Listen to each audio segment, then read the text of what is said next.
ದೇಶದಲ್ಲಿ ಕಚ್ಚಾ ತೈಲ ಲಭ್ಯತೆ ಸಾಮಾನ್ಯ ಸ್ಥಿತಿಯಲ್ಲಿದ್ದು, ತೈಲ ಸಂಸ್ಕರಣಾ ಘಟಕಗಳಲ್ಲಿ ಗರಿಷ್ಠ ಉತ್ಪಾದನೆಯಾಗುತ್ತಿದೆ.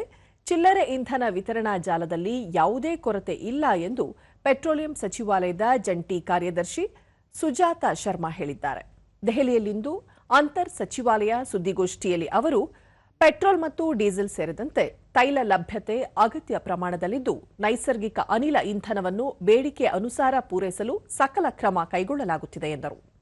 ವಾಣಿಜ್ಯ ಎಲ್ಪಿಜಿ ಗ್ರಾಹಕರು ಕೊಳವೆ ಮಾರ್ಗ ಆಧಾರಿತ ನೈಸರ್ಗಿಕ ಅನಿಲ ಇಂಧನ ಪಿಎನ್ಜಿಗೆ ಸ್ಥಿತ್ಯಂತರಗೊಳ್ಳುವಂತೆ ಪ್ರೋತ್ಸಾಹಿಸಲಾಗುತ್ತಿದೆ. ಈ ಸಂಬಂಧ ಕೊಳವೆ ಮಾರ್ಗ ಯೋಜನೆಯ ಬಾಕಿ ಇರುವ ಅರ್ಜಿಗಳಿಗೆ ಅನುಮತಿ ನೀಡಲಾಗಿದೆ ಎಂದು ಭಾವಿಸುವಂತೆ ಹಾಗೂ ನೂತನ ಅರ್ಜಿಗಳಿಗೆ 24 ಗಂಟೆಯೊಳಗೆ ಅನುಮತಿ ನೀಡುವಂತೆ ಎಲ್ಲ ರಾಜ್ಯ ಸರ್ಕಾರ ಮತ್ತು ಕೇಂದ್ರಾಡಳಿತ ಪ್ರದೇಶಗಳಿಗೆ ಪತ್ರ ಬರೆಯಲಾಗಿದೆ ಎಂದು ತಿಳಿಸಿದರು.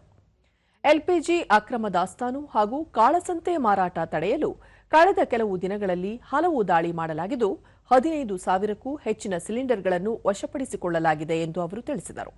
सरकार का ये प्रयत्न है कि जो भी कमर्शियल एलपीजी कंज्यूमर्स हैं, अगर वो पीएनजी पर शिफ्ट हों तो अच्छा होगा. इसी दिशा में भारत सरकार भी प्रयासरत है और गेल अथॉरिटी ऑफ इंडिया ने ऑलरेडी सभी सीजीडी कंपनीज के साथ मीटिंग की. इसके अलावा पीएनजीआरबी ने भी एक एडवाइजरी इशू की. हमारी CGD companies like IGL, MGL, GAIL India और बीपीसीएल, ये सारी कंपनी जो भी उपभोक्ता पीएनजी कनेक्शन लेना चाहते हैं उनके लिए तरह तरह के इंसेंटिव घोषित किए हैं.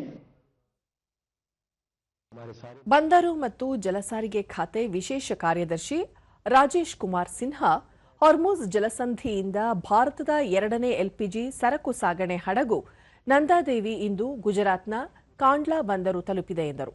ಕೊಲ್ಲಿ ರಾಷ್ಟ್ರಗಳಲ್ಲಿ ಭಾರತದ ಎಲ್ಲ ಸರಕು ಹಡಗುಗಳು ಮತ್ತು 611 ಸಾಗರ ವರ್ತಕರು ಸುರಕ್ಷಿತವಾಗಿದ್ದು, ಕಳೆದ 24 ಗಂಟೆಗಳಲ್ಲಿ 161 ಭಾರತೀಯ ನೌಕಾ ಸಿಬ್ಬಂದಿ ಸುರಕ್ಷಿತವಾಗಿ ಸ್ವದೇಶಕ್ಕೆ ಮರಳಿದ್ದಾರೆ ಎಂದು ತಿಳಿಸಿದರು.